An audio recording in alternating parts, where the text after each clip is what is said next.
உங்களுக்கு தெரியுமா, ஒரு மன்னன் தன் மரணத்தை பற்றி 3 முறை எச்சரிக்கப்பட்டும் அதை புறக்கணித்ததால் வரலாற்றையே மாற்றிவிட்டான். கியமி 44இல் ரோம பேரரசர் ஜூலியஸ் சீசர் செனட் கூட்டத்திற்கு செல்ல தயாராகி கொண்டிருந்தார். ஒரு ஜோதிடர் மார்ச் 15ஆம் நாளை பற்றி எச்சரிக்கையாக இரு என்று எச்சரித்திருந்தார். அவன் மனைவி கல்பூர்னியா அவன் மரணத்தை பற்றி கனவு கண்டிருந்தாள். அந்த காலையில் பலி கொடுக்கப்பட்ட விலங்குகள் கூட கெட்ட சகுனங்களை காட்டின. ஆனால் சீஷர் இவை அனைத்தையும் மூட நம்பிக்கை என்று நிராகரித்தார். 60 செனட்டர்கள் அவனை கொல்ல சதி செய்திருந்தனர். அவர்களின் தலைவன் மார்கஸ் ப்ரூட்டஸ் சீஷர் மகனைப் போல் நேசித்தவன். செனட் கூட்டத்தில் சதிகாரர்கள் மனு கொடுப்பது போல் நடித்து சீசரை சுற்றி வளைத்தனர். 23 கத்தியடிகள்.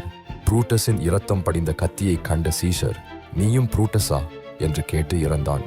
இந்த கொலை 17 வருட உள்நாட்டுப் போரை தொடங்கி ரோம குடியரசையே அழித்தது.